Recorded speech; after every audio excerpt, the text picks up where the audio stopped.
ازيكم يا جدعان عاملين ايه؟ كله تمام؟ انا مش عارف احنا عمروسي في السنه الجديده. لا استنى كله ده ليه ايه؟ استنى ايه؟ يلا ابدا يا شباب. ابدا اشتغل. استنى وانا مبيض بحر. استنى هو معلش انتوا في عزا؟ انتوا قاعدين بتشربوا ايه؟ لا ده بارد بس. ده برد؟ بس انا بقالي ساعه يا جماعه بتحايل عليهم عشان نبدا الحلقه. طب يلا. ما ايه المشكله؟ استنى صح احنا عندنا درس كيمياء. لا مفيش حاجه، احنا كلنا ورانا شغل الصبح. يلا. انا ما بشتغلش. طب انا اجازه. هو انا عندي شغل والله اهو يعني فاضي برضه. هو الصراحه اكتر حد فينا عنده شغل الصراحه. الراجل بيشرب نسكافيه. يعني ايه ده اللي خدت موس؟ معايا. معاك واحده؟ انا معايا واحده.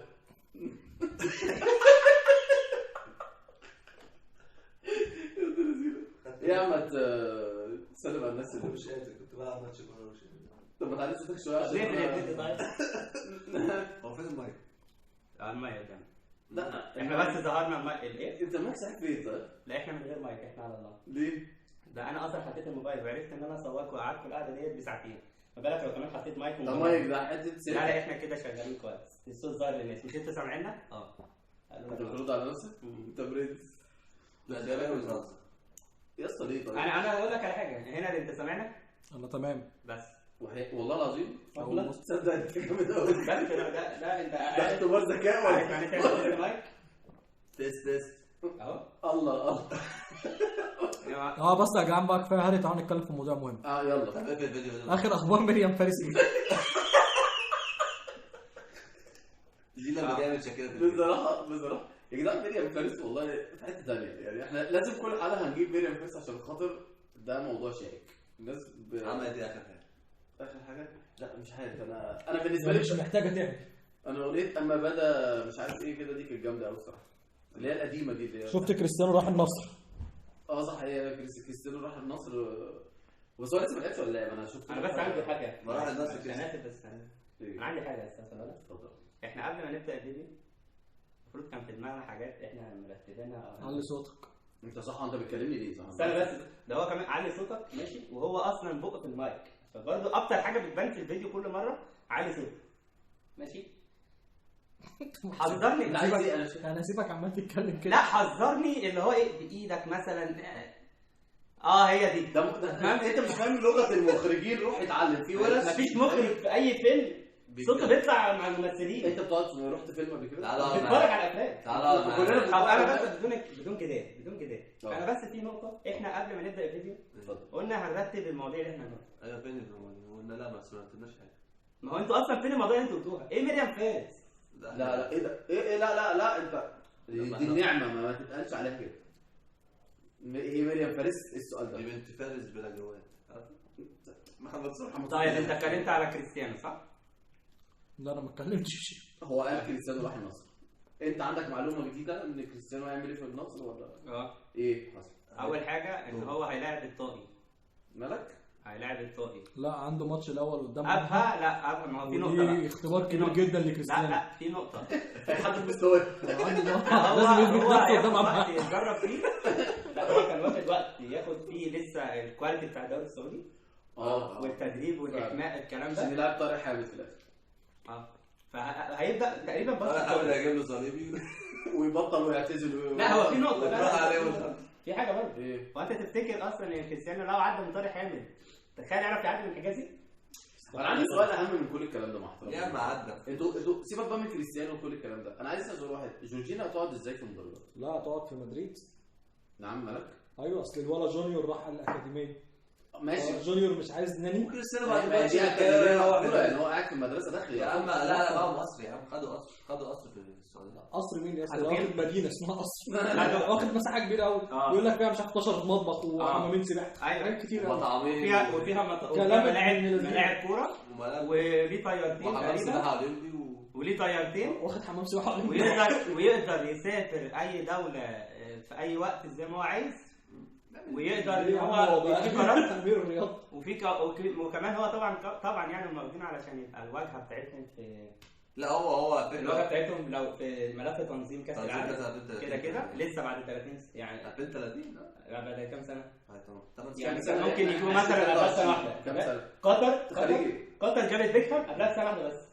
الملف التنظيم بتاعهم لا عدلت معاهم بقى 20 سنه 6 سنين 7 سنين جابتهم تلعب في قطر عشان يبقوا واجهه ليهم. ايوه جافي راح امتى؟ راح في 2014. هل بقى عايز تجيب ان جافي زي كريستيانو؟ لا كريستيانو اعلى. وتشافي كان نجم برضه. طيب انا بقول لك عايزين لا بس جافي مش كريستيانو مش ميسي. معلش يعني. بس برضه كريستيانو بالنسبه لي دلوقتي ماشي. ما هو جابوا نجوم كتير، نجوم العالم قديمه كلها زي ما انا بتكلم يا جماعه لعيبه بتلعب. ما حصلش ان قطر جابت لعيبه انت مهدي قفشه ما يتقارنش بكريستيانو. كريستيانو ما جابش قضيه. ده اللي بتكلم فيه. لا ده الدوري بتاع الزمالك وما شفناش. تعرف ان هم كمان عايزين تقريبا عايزين يدخلوا في سيرجيو راموس بالمره. وسمعت كلام كمان ان هم عايزين يجيبوا مودريتش. عايزين يجيبوا مودريتش. بقول لك ايه، ما تيجي نشوفهم ممكن يتعاقدوا معانا يا اسطى. بس لا هو هيجيبوا ميسي كبيره امن في بالله كريستيانو. كبير حطت العمر ده يوم اصلا ما يرضوا بيك. لا شفت الورقه اللي كاتبينها له البطاقه التعريف بتاعته كاتبين له مهنته عامل. مين ده؟ لا ده في حاجه تأشيرة ما تخش فيها. ده في حاجه جامده قوي. تخيل ان ممكن يعني دي انا ودي انا حاسس ان انت بتتكلم عن الانسان ان انت بتعمل عليه عرض. يا ابني انا دي حاجات معلش بس دي انا اسمها كريستيانو. خد الحته دي انا بقول اخبار. خد بس الحته دي انا بقول اخبار تفوق رويترز. اتكل على الله. انت بتقول ايه؟ بقول اخبار تفوق رويترز بتاعت رويترز. مين رويترز يعني؟ اسمها رويترز مش رويترز. الثاني راوتر وبنحط عشان نشتغل على. لا معلش انا عايز افهم حاجه زي الجي بي سي كده. رويتر. الباشا اللي بيتكلم رويتر اسمها رويتر. الباشا اللي قال الكلام الفارغ اللي قاله ده انا بقراها كده. كان فاكر الوافل طعميه. انا بقراها كده عشان بس ما نغلطش فيها بتاع كده. انا خلقي ضيق ومش اما انت ما تدرس حكومه بتتكلم انجليزي يا عم. اللوجو بتاعها في حاجات صفرا وزرقاء. اسمها رويتر بس فاكر رويتر. المهم يعني تفوق رويترز يعني الراجل يجاوب كده مدرسه الامجاد. انت اللي دخلت من الباب الكبير. تمام. طيب الباشا مباحث هو انا هنا محدش شايفني. الباشا واحنا نقدر طول الحلقه كده عمالين نضحك. طب خلاص نعيد الحلقه. يلا احنا كده ابتدينا من الاول. استنى انت عايزنا نعمل ايه معلش؟ انا كنت عايز اقول حاجه يا جماعه. هو سؤال واحد، انت ليه محسسني ان انت عمرو اديب والناس جايه لك؟ عندنا يلا جه انا ممكن اطلع ولا جاي. انا شفت الجمله اللي انا جاي انا هطلع بالبتاع لوحدي. طب حلو جدا. حد يعرف غيري. لا اقول لك يا باشا ثواني. احنا وصلنا دلوقتي 20 مشترك بفضل الله وعون الله. هو ده يعني رقم واحد. ده ال 20 مشترك دول انا هحكي لك قصتهم. لا بس خلاص. المهم احنا عايزين بس نقول حاجه. يعني عايزين الناس تعمل لنا. عايز اقول لك ان ال 20 مشترك دول كانوا قاعدين معايا على فوق امبارح. لا كنا 17. لا بصراحه في 2 منهم كانوا في الميكروباص. خلاص يا جماعه خلصنا. ده يا جماعه الناس اللي بتطلع معانا يعني دول المفروض اللي يعني. لا استنى لسه في واحد. لا ثواني بس. يابا عمروسي ما كانش كده الموس خلص. يابا اقعد على اذنك يا ابني ما كل حاجه مظبوطه يا ابني احنا في مدرسه. طب معلش. طب نبدا فيديو من الاول. انا ممكن استنى بس معلش. ايه الكلام المهم اللي انت عايز تقوله؟ ما انت تستهدني يا جماعه حالي. بس خلصنا كريستيانو بالله عليك. خلصنا ملف كريستيانو اللي انت ملفته. استنى بس. الراجل اصلا شغال وبيقول ده المونتاج بايظ. الدنيا يا جماعه يابا احنا مش بنحكي حياتنا هنا ماشي. احنا في بقى بنتكلم عن كريستيانو. انا عرفت خبر مهم قوي بيقول ان النصر احتمال يجيب قفشه لمده 6 شهور اعاره. كده بوظ احسن. لا انا افتكر ثنائيه قفشه ومحمد شريف كانت مكسره الدنيا. لا ما بالك بقى قفشه. وعلى ما اعتقد كريستيانو كواليتي اعلى شويه من محمد شريف. بالظبط. ما هي دي النقطه بقى. يعني مفيش فرق الاثنين على المرمى قريبين الاثنين. هي بس المشكله كلها في حاجه. رونالدو بيحب الكوره اللي هي تبقى ستريت كده قدام كده ياخد الكوره ويجري. لا ستريت اللي هي شارع يعني. تمام. ستريت يعني شارع صح. استنى بس اقول لك انا عايز الكوره اللي ستريت يا جماعه. معلش انا اسف على اللغه الانجليزيه.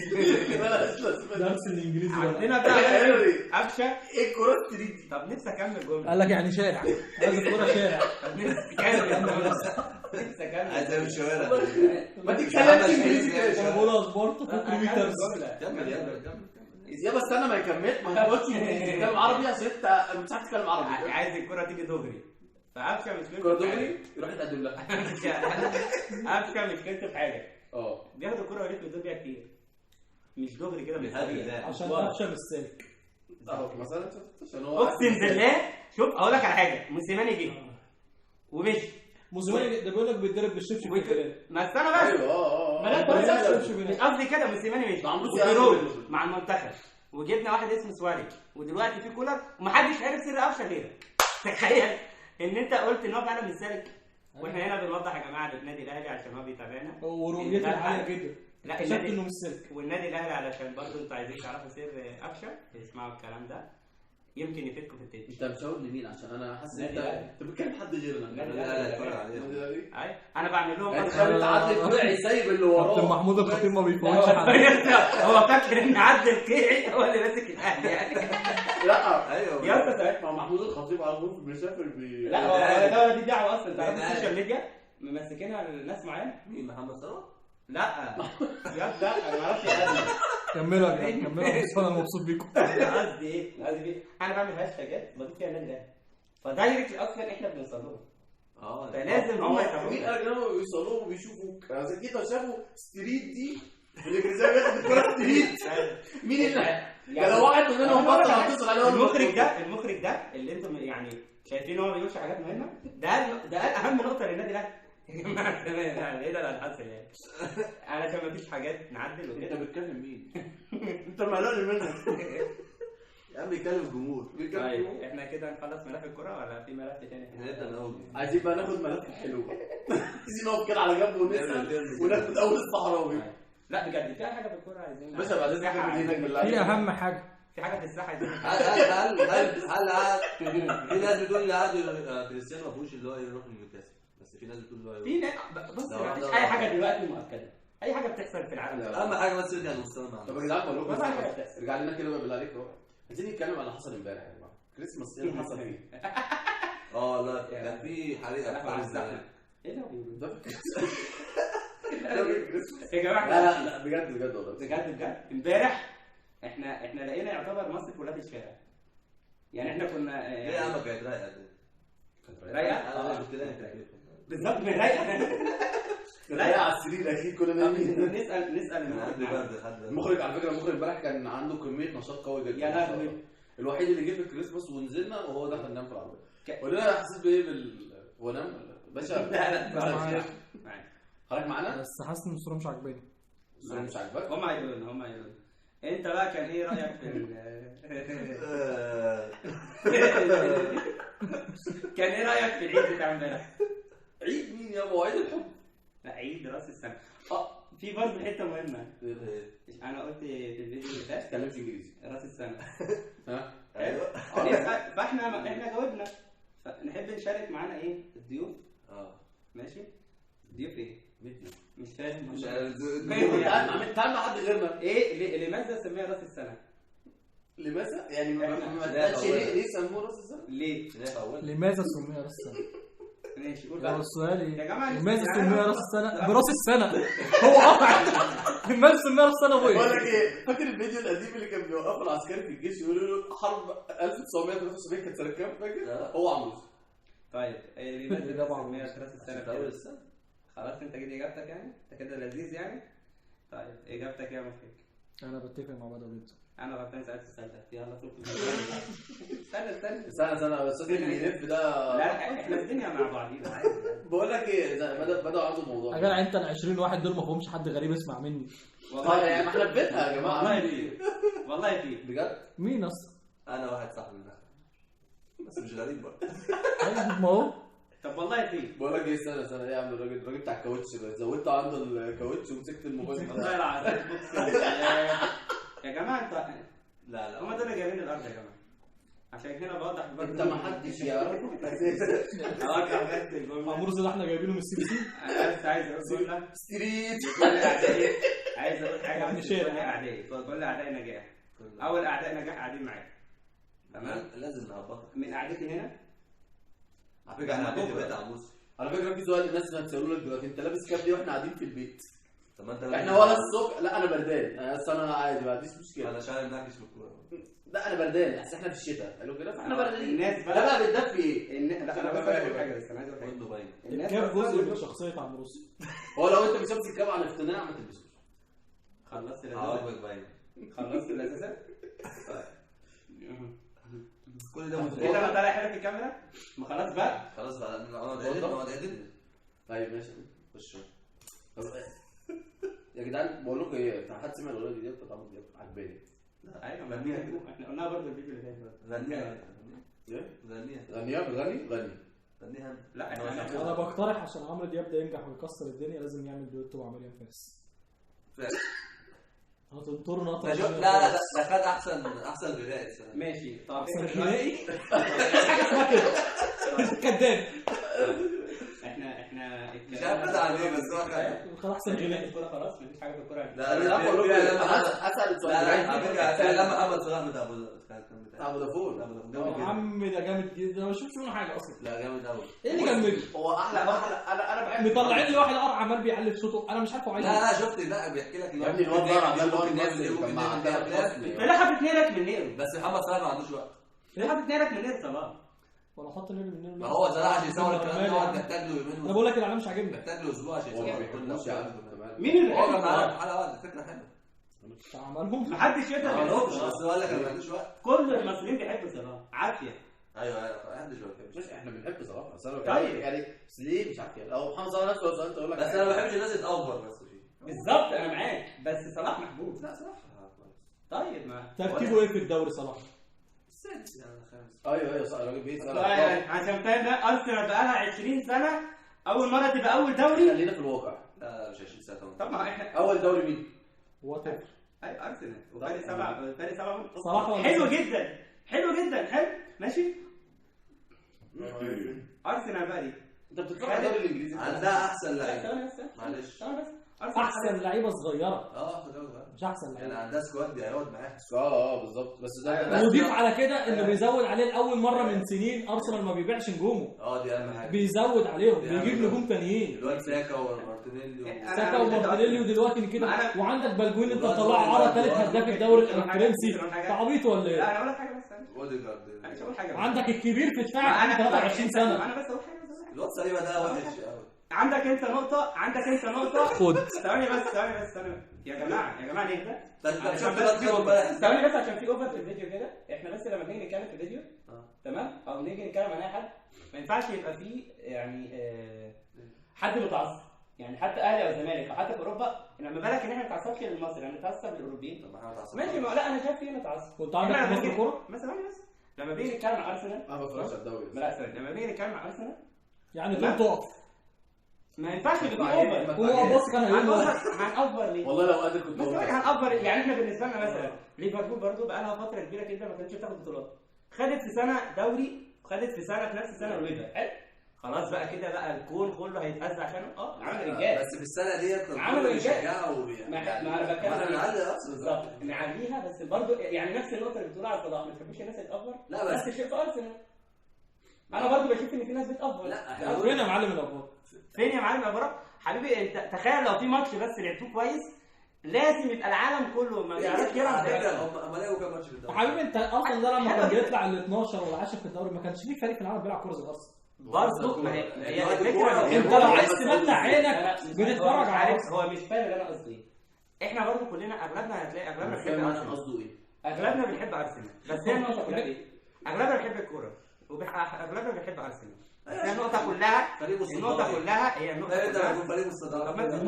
زي الناس كلها بتحب اصوات ليه؟ كل حاجه يا جماعه والله عشان بيقدم كوره. عشان كابتن ايمن الرمادي. تفسيره الكابتن. والله العظيم الناس يعني مفيش حاجه في الفيديو حصلت. لما انتوا بتتكلموا انا بسكت. لما انا اجي اتكلم كله احنا بنتكلم برضه. طيب بقى ثواني بس في حاجه اسمها اداب الحديث. طب ما هو لما احنا نتكلم تسكت، طب ولما انت تتكلم تسكت برضه. خلاص اتفضل. لا خلاص عموما الموضوع خلص. لا معلش يا جدعان لسه فاضل لنا 5 دقايق ناخدهم تطبيل لارسنال. تمام. لا اقول لك على حاجه. لا بس شفت حلاوه برايفل. طب صلي على النبي ناخدها واحده واحده. لا والله يبقى ارسنال كانت يا عم استنى على النبي احنا ناخدها واحده واحده. تمام تعالى ماشي. مين الكبير في ارسنال؟ طيب ممكن نتكلم عن محمد النني. شايف عنده 34 سنه. محمد النني حاجه بعيده عن الكوره. تعالى بقى الاسم بقى للشارع. لا بيلعب بيلعب لا اساسي انت عبيط ولا مش كتير يا ابني نص ملعبك شكله بطل. محمد النني ما بيلعبش ولا محمد النني ما بيلعبش بس لعب امبارح شويه. والله انا محمد النني عجبني اجتهاده اقسم بالله. الاول علمك من كباتن الفرقه وكانوا يا جماعه ننظم شويه الدنيا بس ننظم الدنيا. احنا كنا بنتكلم في مبدئيا في الاول على الكريسماس وعملنا فيه ايه؟ مين في الدنيا زي مارتينيلي؟ دخلنا مره واحده فينا يا جماعه احنا كده مش منظمين والله. عايزين نتكلم في الفيديو يعني لما نتكلم في الموضوع طب اقفل الفيديو دي تاني مره فاضلك مره كمان ونقفل الفيديو عشان عايز ننظمه. ننظم ايه؟ ننظم وقفنا ولسه احنا حتى لما بنيجي نتكلم في الموضوع تمام يا جماعه ما حدش بيسمع التاني. ده احلى حاجه في الحوار عباره عن ايه؟ ناس بتتكلم. طب ما انتوا كده وصلتوا النقطه اللي احنا مش عايزين نعملها في من اول ما ابتدينا المحتوى بتاعنا ان ما ينفعش يبقى فيه تعصب. والله يا جماعه عشان اقول على حاجه والله عشان اقول لكم حاجه والله اكتر حاجه والله العظيم ممكن تقلل من القناه ديت وممكن ما تخليش القناه دي تكمل هو ان يبقى في ناس مستهتره بيها. فاهم. ما بالك بقى اصحابك. انا تخيل انت بقى. ما هي النقطه كلها في ايه؟ علشان نكمل حلو فلازم الناس اللي هم قائمين على القناه اللي هم قائمين على القناه. عايز تكمل وتسمع مني نصيحه؟ اقول سكتوا ليه؟ انا مستنيك بقى تقول نصيحه. طب الارسنال ولعمك ارتيتا الطاقه اللي جنبك بالله عليك بلاش. على فكره هيجي لك ناس كتير يعني ناس كتير بتحب ارسنال طبعا. على فكره انت بتتكلم في ايه؟ هو محمد النني ده شويه انت عمك ارتيتا. اقول لك على حاجه حلوه. هو ارتيتا بمناسبه النني يعني النني عمل اكبر انجاز في حياته نزل اخر ثانيه وبعد لما نزل شفت الروح اللي كان نازل بيها؟ لا عارف بقى النني ده في الماتش اللي قبل اللي فات. انت متابع اكتر مني. عارف النني ده بقى لو جه عمل فيه الحركه دي مدرب مثلا للمنتخب ولا حاجه ثاني يوم هتلاقي مدرب المنتخب ده ماشي. لا يا حمد مش النني.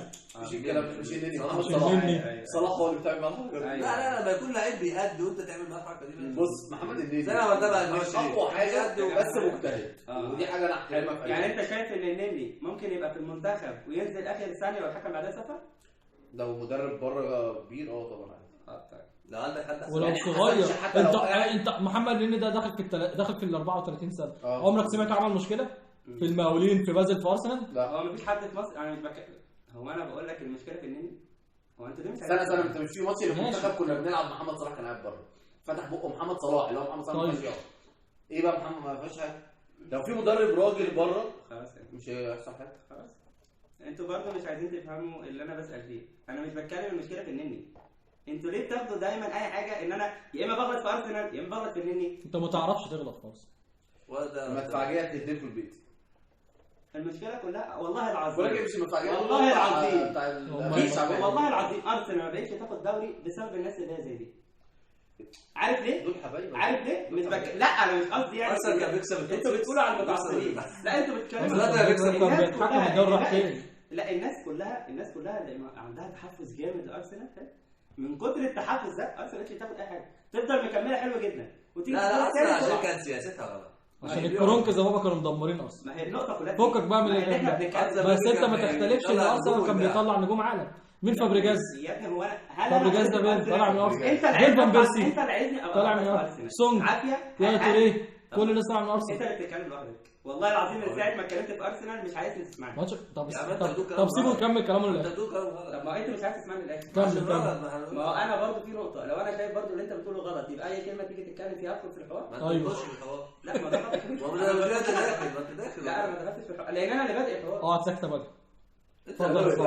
تعبيط في دماغك ولا مش سيبه يتكلم. مش احنا اتفقنا الحوار سيبه يتكلم بكل تفاهه وقرف وبعدين نخش الكلام برضه. عشان ده اسلوب الحوار. تمام اديها كام كده فيديو. ماشي هو كمل. لا انا عايز اعرف وجهه نظرك. لا خلاص والله لا تقولها. لا انا حلفت تخلص ما انا مش تصومنيش. هتكلم وانتوا تقعدوا تتكلموا. خلاص بس عبود بعد اذنك بس بدل انا سكت. محدش يتكلم غيري. اتفضل. الحديده معاك. هتكلم؟ انا سكت والمصحف فيه. طيب ما هو ننجز الناس مستنيه. مع انا اقول طيب حد يخطبك؟ مش انا لوحدي على فكره اللي بتكلم الكلام ده، تمام؟ في اكتر من حد اول ما يجي يتكلم عن ارسنال، تمام؟ اول بس انا ارسنال ديت لسه بتعمل كذا كذا، فتلاقي بقى كل بقى الناس لا انت غلط، لا انت مش عارف ايه، انت ما تقدرش تتكلم، انت ما تقدرش. وده بشوفه على فكره كتير جدا، تمام؟ انت قصدك ان جماهير ارسنال همجيه يعني؟ ما هو سواء، ما انا بس بتكلم في ايه؟ دلوقتي يا جماعه احنا لما بنتكلم عن ارسنال حلو، يعني ما بغلطش فيها، ده بالعكس، ده احنا نفسنا من كتر ما احنا بنحب ما برضه بس ايوه بقول لك انت شغل فرصه مكمل. الفكره لا ما انا قلت بعد اذنك يا بابا بعد اذنك يا ابو مش هتكلم. الفكره كلها احنا لما بنتكلم عن ارسنال بنتكلم دايما من غيرتنا ليه ان هي تبقى افضل. كفايه ارسنال بقى عشان انزل. ما ثواني بقى عشان بس نخلص الموضوع ده. لما بنتكلم في الفرقه تمام، احنا بنوضح ليه ارسنال تبقى اقوى، لان فعلا هي من احلى كوره بتقدمها بقالها سنين، خصوصا تحت قياده ارسن فينجر، تمام؟ كل اللي بيطلع يتكلم عن ارسنال بيبقى بيوضح والله ارسنال المفروض تعمل كذا، المفروض تعمل كذا. لا مفيش حاجه اسمها احنا هنفضل كل السنين المفروض الاداره دي، تمام؟ المفروض انت بقى كاداره عارف كل المشاكل فين والعيوب تحلها ازاي، تمام؟ لما تلاقي بقى ان الاداره اصلا اقوى منك، لما تلاقي بقى ان في حاجات كتيره غلط بتحصل في الفرقه، لا احنا نطلع نتكلم ان فرقه ارسنال وحشه. لو في فرق ثانيه بقت اقوى، لا نطلع نقول بالامر الواقع في، بس مش بالكوره. بس البطولات بتتداخل بالكوره بس. ماشي بس يعني خلاص. لا انا عايز ارد. لا ما في نقطه، الفرقه الاقوى بتتكلم بالبطولات. ما خلاص حوار ارسنال بتعرف يسحب بالبطولات، تمام؟ ارسنال بقى عندها تاريخ قديم يفوق فرق لسه معموله من اول امبارح، تمام؟ بقت تفوق تاريخ ارسنال اقوى من مانشستر سيتي صح كده؟ انا بقى بالنسبه لي واحد زمان لما كنت قاعد اتفرج على ارسنال، اتفرج على فرقه زي اليونايتد، لا دي فرق قمه. معلش السيتي ديت اللي لسه جايه اول امبارح تعمل الكلام ده كله على ليه؟ بس هي عشان قعدت كتير بس في نقطه دلوقتي الفلوس بتشتغل بالكوره، صح ولا غلط؟ في حاجات منطقيه غصب عننا. انا احب او اكره حاجه لكن الواقع حاجه ثانيه. الكوره رد معلش في حته ده. طب رد بقى. انت عارف ان كرونك ده في رؤساء الانديه تقريبا سادس او خامس اغنى رئيس نادي في العالم؟ دي بقى دي انت عارف ان الراجل ده شاري لعيب في نادي في الدوري في الام بي اي ب 270 مليون؟ حلو بقى. عارف ان الفلوس دي كلها ما بيصرفهاش اصلا في 3 4 سنين في ارسنال؟ الراجل دماغه مش كوره، الراجل داخلها استثمار، بيطلع لعيب ويبيعه وبينجح في ده. حلو. ارسنال نادي زي ارسنال ده عنده فوق 13 14 راعي بيجيبوا له فلوس، الراجل بينجح في ده. هو مش بتاع كوره. كجمهور ارسنال بقى، جمهور ارسنال نفسه في انجلترا ماله بقى بالكلام ده كله؟ هو كل اللي عايزه في ارسنال بطولات، ده اللي اعرفه. طيب ماشي، انت عندك اداره، ده انت بغض النظر عن راضي عنها ولا مش راضي، الراجل ده مالك. حلو. طب احنا بقى لما نيجي نقول ارسنال وحشه علشان كذا كذا كذا، ايه اللي يعملنا كده؟ ايوه انت بتتكلم كلمني عن ارسنال في الملعب. لا ما هو يا حبيبي كلمني عن مره اتفرجت فيها على ارسنال وحسيت انه خذلك في اداء. ما هو المشكله هو بيكلمك البطولات ما بتتدخلش ملعب، زي الدوري انه بيكلمني في البطوله. ماشي هو بيتكلم. انت عندك هنا ارسنال، لا ارسنال دوري اوروبي، انت هتلاقي نفسك برايتون تمسك مانشستر سيتي تغسل بيها الارض. حلو فاهم؟ فاللي انت بتتكلمي ايه ده الاهلي. البطولات مين بياخدها في الاخر؟ البطولات ايه؟ البطولات مين بياخدها في الاخر؟ البطولات بص البطولات ماشي يا عمروسي، انت عشان السيتي يبقى السيتي ده صارف كام؟ بالظبط. انت عارف بيب يعني هو دلوقتي بيقول ان هو الفرقه عنده واحد من اغنى اغنياء العالم. ماشي يا اسطى، لا يا اسطى عمروسي، في ناس مش بتشجع فرقه بس عشان بيكسب. ده طبيعي. ايوه في ناس بتستمتع بالكوره. هو بيتكلم صح.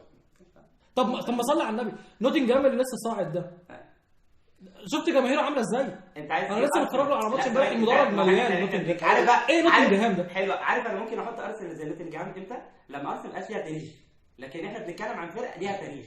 يا ابني انت مش بس تاريخ، انت عارف ان فرقتين ولا 3 فرق بس في تاريخ الدوري الانجليزي اللي ما هبطوش درجه ثانيه منهم ارسنال. حلو.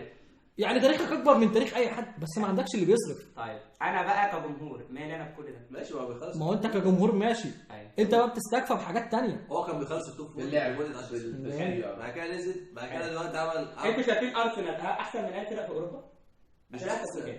منطقي هي جايه اللي جايه صح كده. خلاص يا جماعه اللي جايه هتبقى ارسنال اجمل فرقه. ومش اللي جايه، ارسنال ده لما توفر له 10% من امكانيات فريق زي السيتي ما هو فشخ الدنيا اهو. تمام يا رب نشوف لي اخر الدوري يا ابني احنا بنتكلم سكواد معلش صغير وبياخد لعيبه صغيره ايوه ومدرب مستقر ومراهن عليه ومغير المدير الرياضي للنادي وعامل كده. الراجل ده بقى انت لو جيت اديت له 200 مليون قلت له خد هات لعيبه من التوب زي هالاند ممكن ما ياخدش ده مين اللي ممكن؟ الفكره مش فلوس بس. مين اللي ممكن؟ الفكره مش فلوس بس. يعني انت عايز تقنعني ان سكواد زي ارسنال ده انت لو ما جيتش بكره رحت مديله مثلا 270 قلت له هات امبابي ما يدوس على اي حد قدامه. تعرف ان هو ممكن برضه مهما عمل برضه. طب ما باريس فيها نجوم العالم ما بتعرفش تاخد ويفر. مين باريس؟ مين ثقافتك انت كنادي؟ انا ثقافتي كنادي بمسك الكوره بدوس على اي حد بس ما بكسبش ما بعملش بطولات ما بستمرش. ليه ما بستمرش؟ انا عندي فريق بيدوس على التخين وبروح حاجه انت جايب لي كده في نص الموسم تروح واخد لي النجم اللي شادد لي الفرقه ده وبيدوس لي على الفرقه تروح بايعه. تمام جبت لي بقى اروح انا مطلع لك لعيب جديد تمام وافضل بقى يبقى نجم ويكسر الدنيا وتروح بايعه تروح مطلع لي نجم اللي انت تاني. بتقوله ده ما هو اللي انت بتقوله ده نفس اللي انا بقوله. هي الفكره كلها احنا افكارنا واحده بس هي النقطه كلها ما ينفعش اغلط في ارسنال. لا هي مش نبي.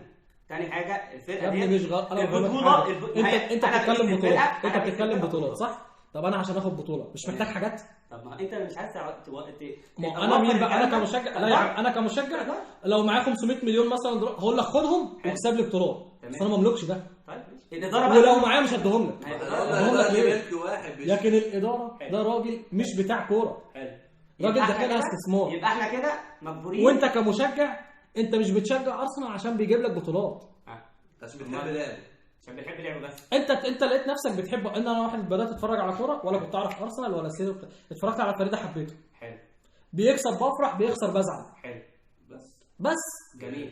انت هل بقى يبقى انت يوم بقى ما يكسب بطوله ابقى طار من الفرح ويوم ما يخسر ازعل. حلو ما انا بقى لكن انا املك ان انا اكسبه البطوله. لا وكمان في حاجه هل بقى علشان انت كده وانت مين قال لك برضه ان جمهور ارسنال يا اسطى ده في واحد اجر طياره في ماتش من المطوشه كان كاتب عليها كرونكي قوي واحد يعني واحد يملك انه ياجر طياره وكاتب عليها يافطه. يعمل ايه تاني؟ هو حلو انت تحب براحتك تجري براحتك دي حاجه تبصك. هل بقى طالما انت كده يبقى ما تقدرش النقد؟ فين النقد؟ ده احنا بنقول دلوقتي هو كويس. فين النقد؟ ما انا برد عليك اهو بقول لك النقدك اللي انت بتنقده انا بقول ايه بقى؟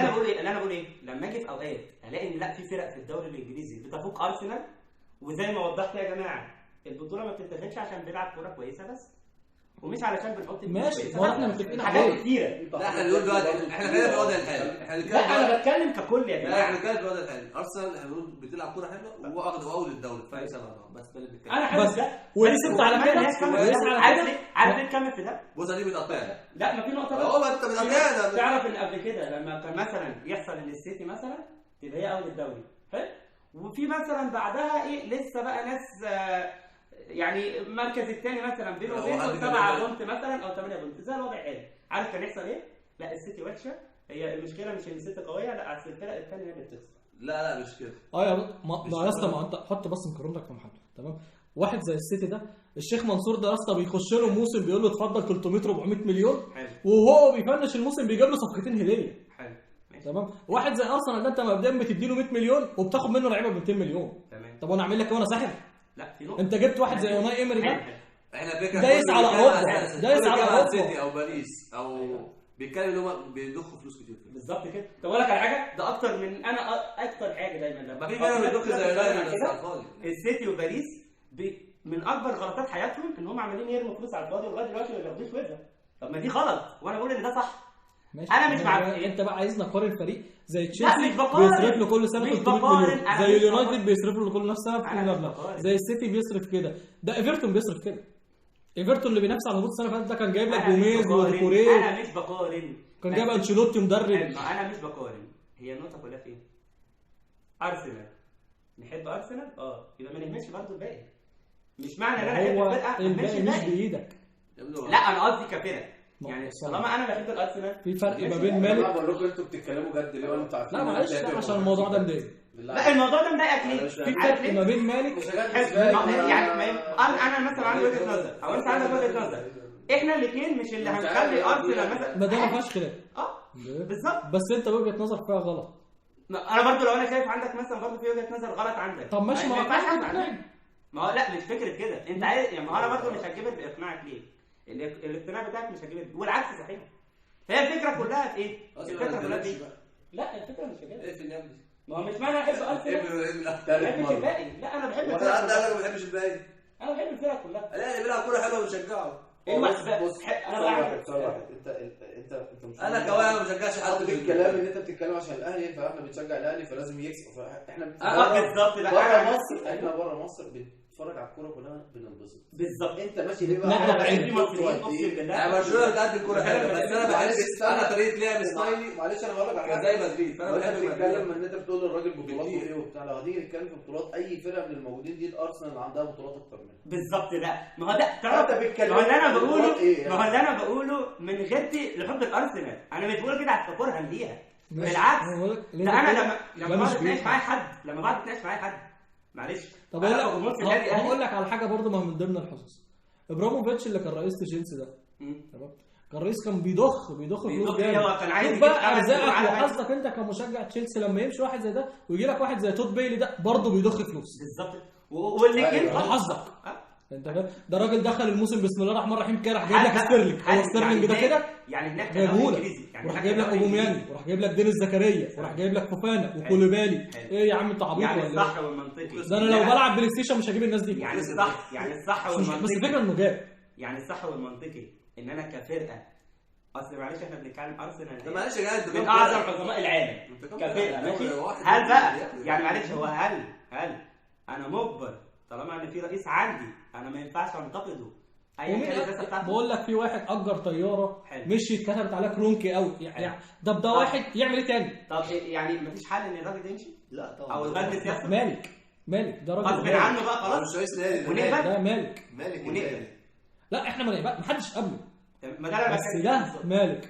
لا بس هو بس انت تبدا تحسب له انه بقى له سنتين بدا يغير سياسته شويه. معلش غير المدير الرياضي. سياسه الفريق بيعلى مش بيوطى لا عشان هو جاب ايده جاسبر ده مدير رياضي توب بالظبط. ويكفي ان الراجل ده بيخش اي الراجل ده برازيلي لا بيخش اي صفقه في البرازيل بيحسبها. يا جماعه الراجل باين عليه علاقات جامده جدا مع الناشئين البرازيل. يا جماعه والله العظيم انتوا لو كان عندكم رئيس نادي كويس في فتره ارسنال فينجر ارسنال ديت كانت بتاخد اي بطوله في العالم.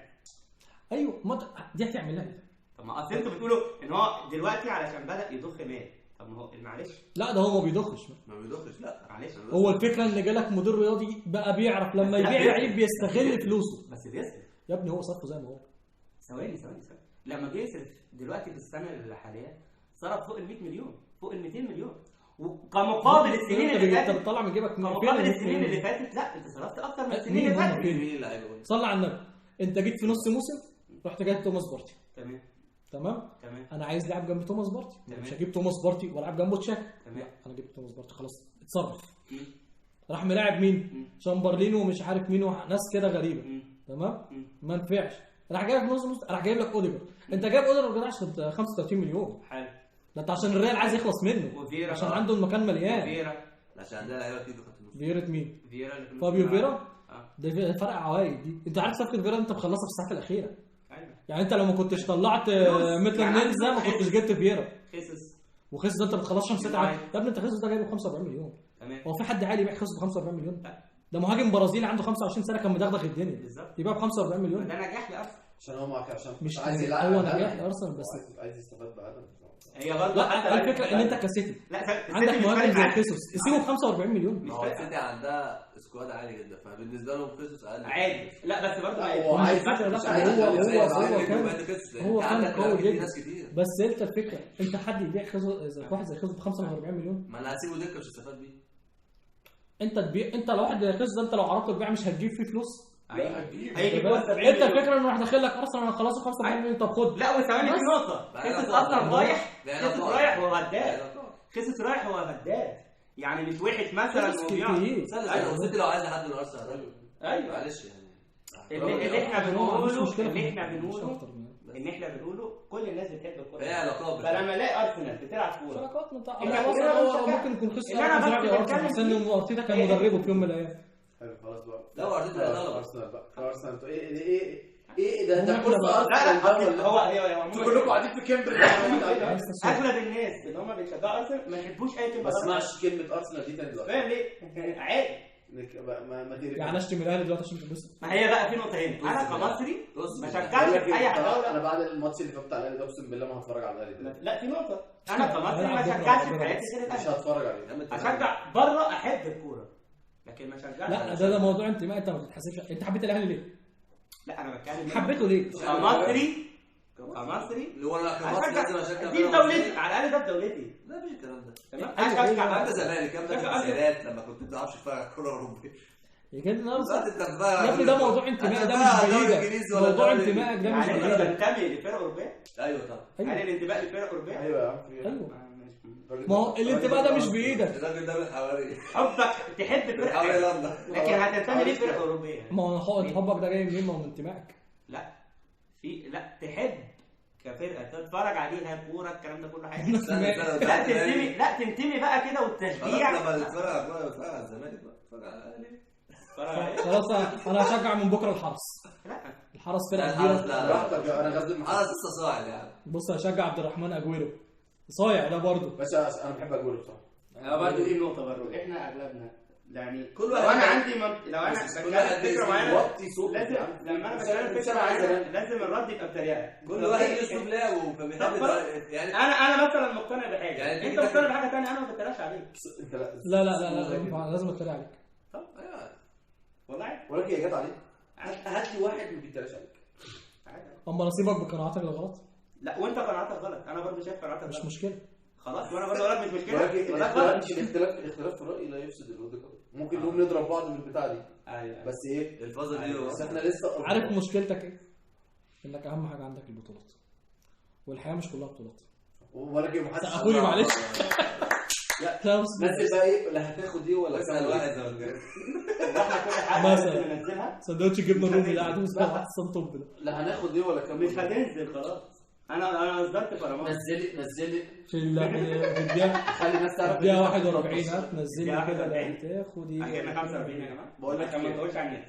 قول ايه يا عم انا هنقطع احنا بنتكلم على اصلا نص ساعه. ما انا مش فاهم ايه حب الارسنال اللي بس ايه رايك في ماري فارس لو ادينا الارسنال؟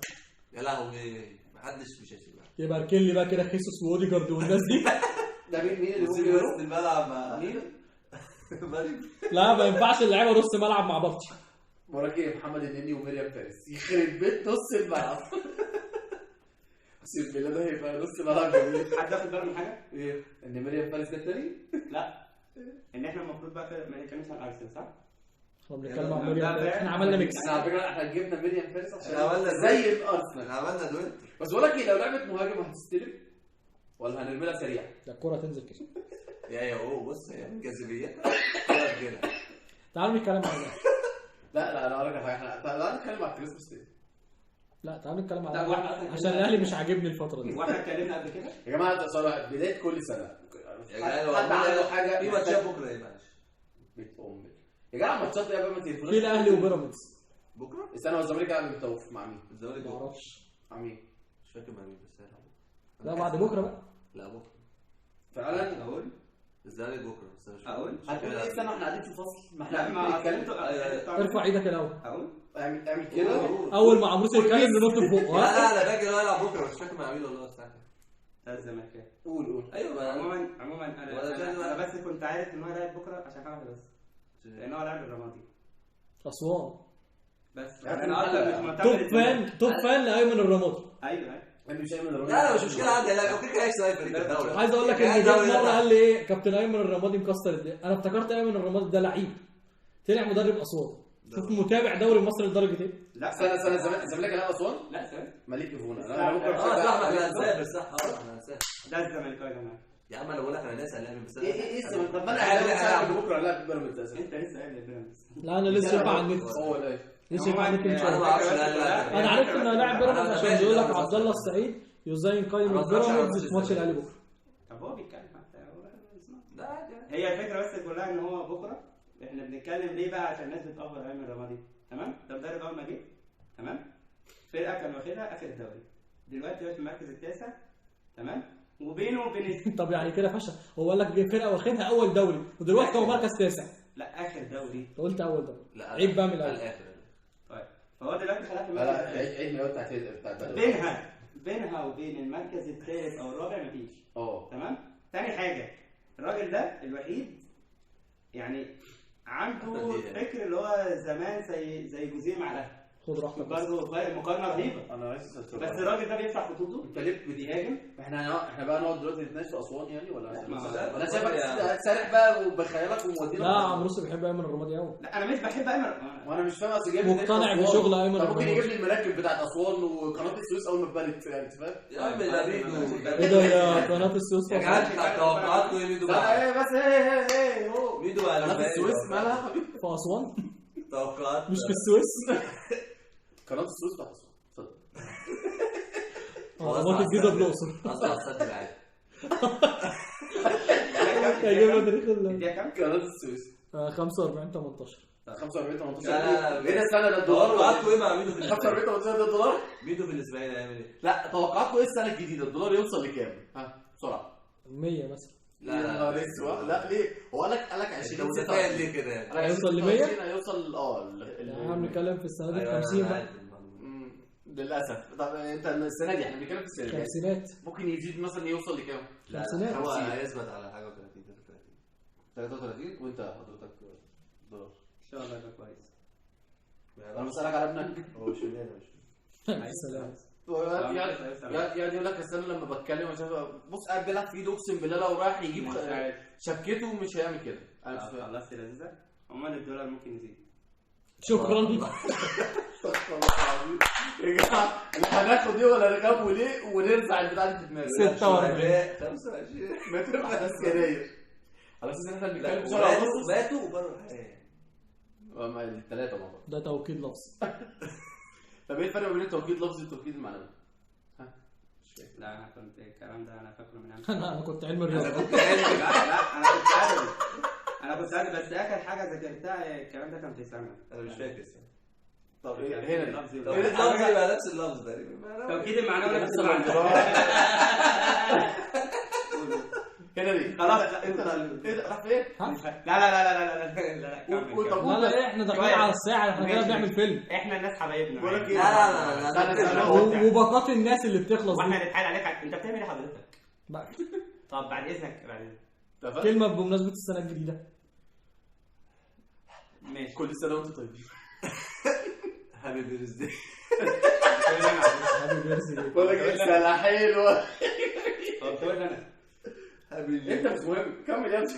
اتفضل يا عم مصطفى. بس يا جدعان بعد اذنكم عشان احنا بنوجه كلمه بكل ادب واحترام. لا بجد كل هذا محترم بس قبلها طيب كل واحد عنده امنيه السنه دي يا جماعه ولا لا؟ مش لازم تقول. هو بس حاجه. لا بجد ما احنا هنقول دي بس دي هنقفل بيها زي ما كده. حد انت ليك حاجه عايز تعملها مش لازم تقولها؟ انا عندي حاجه عايز اعملها تقريبا من 2011. فعلا؟ ان شاء الله تتحقق السنه دي. ده بجد ولا انت بتهزي؟ لا بجد. بجد طيب هتعمل ثوره جديده. بص عايز يحبسني. لا وبعدين بص لا احنا هو ده اصلا مخبر. هو بيتكلم صينيه بطاطس دي حاجه ثانيه خالص. اطفال حضرتك عندك حاجه معانا؟ لا هي بدات كده تمشي كده. بدوي هي مرجحه قول يابا معلش. لا ما عنديش حاجه. ما عندكش حاجه ده انسان بلا طموح مش هدف في الحياه. عايزين نروح ينام يروح الشغل الصبح ده بعدين اقول حضرتك اقول لا انا بصراحه انت محسسني ان احنا في ثالثه رابع اقسم كان بالله. عندي حاجه من 2010 انتوا من 2010 لغايه النهارده بنعمل ايه؟ كان عندي حاجه من 2010 واحد من 2011 نفسي دي سنين عربيات ولا دنيتكم يا امال احنا من ساعتها بنحقق في ايه؟ انا عملت حاجات كتير قوي بس ما عملتش اللي انا عايزه. لا بجد انا كان عندي حاجه من 2010 كان نفسي تتحقق بس اشتريت وحصلت. دلوقتي نفسي ما تتحققش برضه. فمش عارف ليه الدنيا بتعاندني. ليه الدنيا لا ده يعني؟ انت كده الدنيا ماشيه معاك. يعني هي انت مش عايزها تتحقق وهي ما بتتحققش. لا ده حلو. ده غبي. ما انا مش عايزها كده تتحقق يعني. لا ما تتحققش برضه. ما ده حلو. لا انا عايزها. لا انا اسف انا اتلخبطت. انت مش عايزها تتحقق وهي بتتحقق صح؟ معلش يا جماعه معلش. عروسي معاه مش عايز معاه اطفال احنا اسفين. ايوه بس يا جماعه لازم حشرات الفوق لما يقولوا المعلومه كامله. صلى على النبي كده قول بس انا نفسي برضه نروح. انت في حاجه سنه مش عايزها تتحقق صح كده؟ طب انت عايزها تتحقق؟ مش قادر.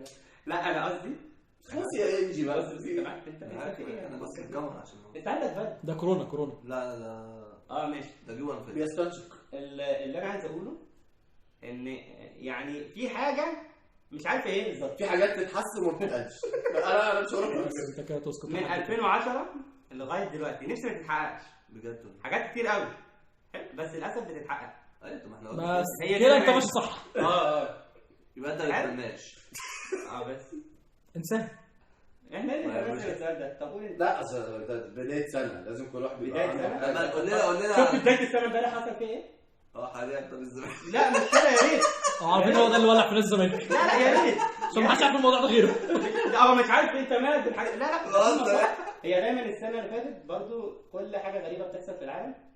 تمام دايما السنه اللي فاتت ازاي مش ايه من بدايه السنه اللي فاتت. هي 2022 دي حلو نبتدي بقى 23 بقى بدات امبارح. سنه حلو حلوه بدات امبارح سنه حلوه اللي هي المفترض اول السنه واحد النهارده. حلو بدات امبارح حبيبي في حبيبي اسمه ايه ده؟ فين؟ بدات يا ولد في ناس بدات بعدين حتى مكلف الاداء امبارح على الكوبري. لا دي عاديه دي عاديه. بقول لك ايه مش إلنا دعوه بقى. بالظبط احنا مش إلنا دعوة. احنا مالناش دعوه بالحاجات دي. هو فعليا حلوة. احنا بدانا خلاص في زهره تسافر بره البحر. خلاص وعلى الكوبري بقى عالم. هو ده تعالى بس ده كوره. ايوه بتتكلم على ايه؟ هو بيتريق عليك انت قوم لا يعلمون. امام الدعاء ايه ده كده قوم لا يعلمون باي شيء. بلاش بقى نكمل يا ابني الحاجات دي انا عارف والله ان دي حاجات الحاجات دي من زمان دي حاجات لا بس بقول لك ايه دي حاجات بتسبب له موضوع تكليف. رايح موضوع رايح في ده دي حاجات لا بتسبب لا دي دي بقى بقى أول اول يا يا عم. عم بس انا مش حاجات فاكر بتسبب له كان في تكليف. حد بعت من شويه كده على البتاع على خلاص والله. في صوره كده كان على حاجات الفيس كتيرة. بتاعتي وقال له ايه طب وانت دي المفروض تاخدها حديث في شقه ولا بتاع الكلام ده لو شفته من زمان لما احنا كنا بنقراه يقول لك الزمن اللي هو يجي عليك لما تلاقي فيه رذيله ولا حاجه يقول لك خدها وادارك يعني مش يقول له عيب ما تعملش. أيوة. احنا ماشيين في السكه دي ده معناه ان احنا بنوصل فعلا فتحنا للنهايه. لا هو مش انفتاح انا ولا شباب صغير بيتعلم عشان بس هي المشكله في الشباب. ما هي دي مصيبه. ان نغير بقى الموضوع هي المشكله في الشباب. هي دايما المشكله في الشباب. طب نرجع بقى للسؤال بتاع هنا خلاص نغير الموضوع. نرجع الموضوع. لا والله مش نغير الموضوع. مفيش صعب المشكله في عشان الناس كلها يعني المشكله مش في الناس ولا المشكله بعد عن الدين. لازم نقرب من ربنا بالظبط باذن الله لغايه اصل باذن الله يوم من الايام قريب. تعرف ده؟ ماشي ما هو احنا بنقول ربنا يكرم وناخد بالنا يعني مش حد يقع ما ده اللي احنا بنوضحه لكن احنا للاسف بنلاقي ناس في مجتمعنا للاسف يعني ضد اللي احنا بنقوله. ما الناس دعوه ربنا يهديهم. ايه السؤال بقى اللي انت سالته قبل السؤال بتاعنا؟ انا سالت سؤال؟ نفسك في ايه في نهايه في بدايه السنه؟ انا عندي امنيه قديمه نفسي اتحقق. لا انت ما عندكش امنيه وتحقق. بتقول ايه؟ هو كان قال سؤال. ايه هو؟ هو كان قال سؤال وانا قلت له هنقوله بعد ما نخلص. لا يا ابني امنيتك انت معلق ما انت قلت امنيه ما تقعدوش جنبي. انا ما بحبش امنيه كان عايز يتجوز امنيه. نسال الجمهور ما تجومش يا رب. انا عايزك تبقى مره مع الجمهور عشان تبقى مش طايق نفسك. اقسم بالله. انت فاكر ايه السؤال اللي انت سالته؟ استنى بس المخرج سال. لا والله انا اللي سالت سؤال قال قولوا بقى ما نسيت. لا استنى شويه انا فاكر لا والله ما بهزر. قال لي انت سالت ايه؟ والله هنبقى نرجع في الحلقه بعديها ما تنسى ونعرف ولا الحلقه الجايه. سؤال حلو والله حلو وبرضه نشارك معانا الجمهور. ايه انت عارف الجمهور ايه السؤال اللي هو السؤال اللي واحنا مش فاكرين. اصدقائي لو وصلتوا للدقيقه دي في الحلقه وده طبعا تحدي تبقوا قولوا لنا بعد حلقه ارسنال دي.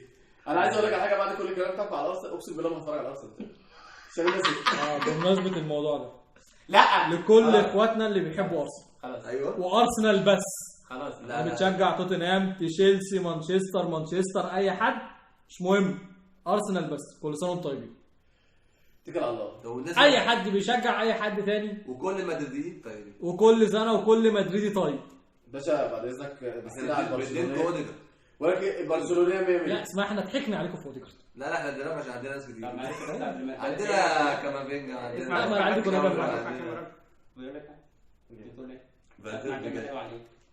برشلونه برشلونه عندها احسن خط نص في العالم. استنى بس كل سنه وكل برشلونه دول بيروحوا الأوروبا ليج كلهم.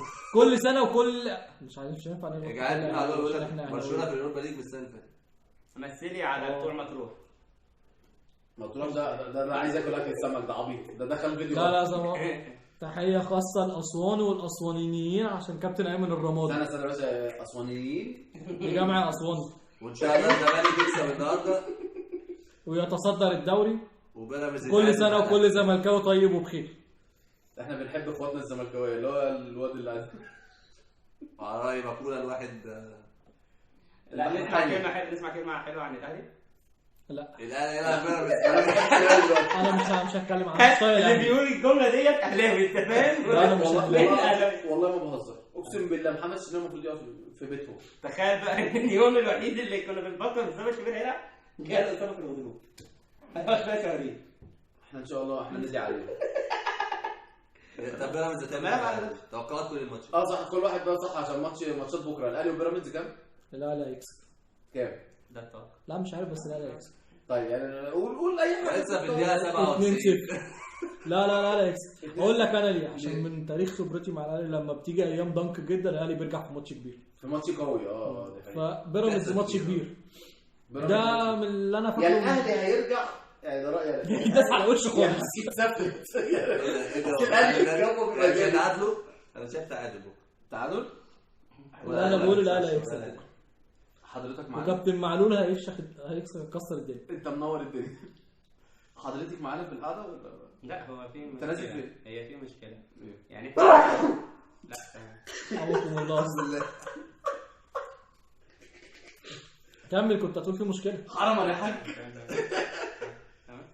في مشكله عندنا ان تخيل احنا بنسال سؤال واحد، تخيل ليه على المحور؟ تخيل الاهلي اللي احنا بنقول هيداس على وشه، ونيجي مثلا الزمالك برضه ده وحش جدا في ماتشات معينه. تخيل ان الفرقتين دول لغايه دلوقتي هم اول الدوري ومفيش فرقه ثانيه قادره تحصلنا. ثاني حاجه وعايزني انا بقى اروح اشجع اهلي وبتاع والقرف بتاعه ده.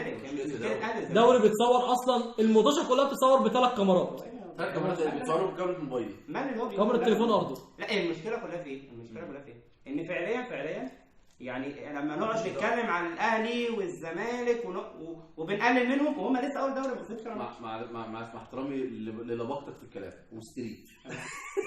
احنا سالنا سؤال، ماتش بكره النتيجه كام؟ احنا مالنا بالدوري والزهري والزمالك يولعوا الاثنين. الماتش كام بكره؟ خلص كام؟ طب خلاص. ما هو ده سؤال طبعا. ده اذنك الحمد لله باشا. يعني يكتمها يموت. لا شريف اسوسيد من بره. لا انا عارف ايه الحلقه عشان واحد عنده احنا كانش انا بجد والله انت جيت لي بجد يعني بجد. تصدق عيب لما تقول لي ضيف عندك في قناتك. انت انا بس يابا دي القعده حلوه يابا دي القعده اقعد براحتك. عيب ضيف عندي يعني ده بيتي. طب توقعات والله ده اهدى توقعات الاهلي. التوقعات هيخسر. هو لما سأل سؤال انت قلت الحته اللي عندك، بعد كده قعدت تفتح الموضوع وتسرد. طب ما طالما حد فينا فتح بقه، الراجل قال لك الاهلي هيكسب 2-0 وده قال لك قال لي برضه ليه الاهلي هيكسب؟ علشان قبل كده لما بيبقى فيه مش واقع في لا ده رد عليك. على فكره الواد عبودي ينجح في مجلس الشعب. والله اقسم بالله بيقعدوا يهروا. خلينا ظهر. كمل. طب سيبه يكمل يا اسطى. مجلس الشعب اخر فين يعني؟ لا مفيش توقع قدام اهلي بيراميدز اهلي والزمالك. مفيش حاجه اسمها توقع. لا استنى لا انا اتوقع 2-1. فخر الدين بن يوسف بيحب يجيب اجوان في بكره انا اتوقع. بس ليه الاهلي هيكسب؟ عشان حاجه بس. لان عشان الاهلي مصر. لا بجد الاهلي كان ممكن كنت ممكن اقول للاهلي في مشكله انه يخسر او يتعادل. تمام. لو كان مثلا في 2-3 لعيبه مثلا وحشين والباقي كويس، لكن لا الاهلي كله وحش جدا. لا ففعلا النقطه اللي هو بيقولها ان فعلا لما احنا بنبقى وحشين جدا ككل وفي ماتش كبير تلاقي اللعيبه ديت حتى لو مفيش مدرب حتى لو مفيش اداره تلاقي الفرقه ككل كلاعيبه. انت بكره تلاقي قفشه حلو ممكن. عشان كده قلنا مفيش وهتلاقي محمد هاني نجم المباراه. طب ما بتحصل كل سنه. ممكن تحصل كل سنه. يا اما مثلا يسفلته. تلاقي طب الزمالك مثلا كان وحش جدا جه مثلا لما لعب الاهلي في السنه اللي فاتت وكسبه حتى بجونين كده، جه بعد كده بقى فايق وخد الدوري بالسهوله. هو الزمالك خد الدوري عشان الاهلي كان وحش. لا برضه ما تحسبهاش كده. برضه الزمالك عشان بدا يكسب. لا هو الاهلي تاجل له 20 ماتش دي مالناش دعوه. الاهلي كان وحش. اصل في ناس يقول لك اصل الزمالك لا هو الزمالك كان فريرة ظبط الفرقه والاهلي بيوقع ماشي. اصل الاهلي بتاجل له 10 ماتشات وانتوا بتحسبوا له يعني هو لو كسبهم كان هو الاول. شفتوا بقى مين اللي بيهري دلوقتي؟ مش هنفع. هو ده معناه ايه؟ ان الاهلي وحش. اصل في ناس اهلاويه لا صعب يا جماعه مش عارف. وما حدش بيكسب كل الماتشات. لا الزمالك كان حلو. ما حدش بيكسب كل الماتشات. انا عاجبني الزمالك برضه. خلاص يعني انا اهلاوي وعاجبني امام عاشور. الاثنين امام عاشور والله انا بحب امام عاشور شويه اكتر من كده. لا والله خلصنا. طب الاهلي الزمالك وسموحه ولا اسمها ايه اسوان؟ ما تغلطش هنا ليه؟ هنا ليه؟ الزمالك وسموحه كام؟ يا عم الحاج ايمن الرمادي اخلص بقى هو جوز خالتك كام تعادل ده بعيدا عن الانتماء. انا ما اعرفش اسوان عامله ازاي، بس عمروسي بيقول لي ان اسوان مدغدغه الدنيا مالك مفيش الكلام ده. لا مش عشان يبقى الزمالك هيكسب طبيعي. انا ما اعرفش، انا بسيط. قبل كده كان مصاب كام لو اسوان هو ماتش رخم. لا 2-1 بالعافيه. لا اسوان عادي مش 2-1 الزمالك. باقي الزمالك يا عم الفكره مش حضرتك كام؟ لا ما ممكن لا مش كام كده. ده فوز ايمن الزمالك انا متوقع برضه الزمالك واسوان ما فيش توقعات. ايوه عارف ليه؟ لا هو الزمالك هيكسب بس نتيجه كام دي لا مش هتعرفها ليه؟ ممكن زي البنك الاهلي مثلا واحد هتيجي لا بجد لا اللي هيكسب هياخد الماتش ده. اصل في حاجه يا جماعه والله ليه مفيش توقع؟ لان فعليا اسوان فايق حلو بس برضه الزمالك حتى لو وحش بيعرف يكسب يعني فرقه كبيره كده فممكن اسوان تبقى بتلعب كويس جدا والزمالك يخطف جول زي ماتش البنك الاهلي مثلا فاهم؟ ممكن اسوان تكسب دي احتمالات وارده ممكن يتعادلوا لان فعلا الماتش انا هخش ب 20 اكونت وكل اكونت تكتب احتمال. لا انا ما بقى انا ممكن يبقى عندي توقع ممكن يبقى عندي توقع انت يعني انت تقول لي الاهلي والاسماعيلي الزمالك والاسماعيلي لا الاهلي او الزمالك هيكسبوا. بقول لكم لحظه واحده بس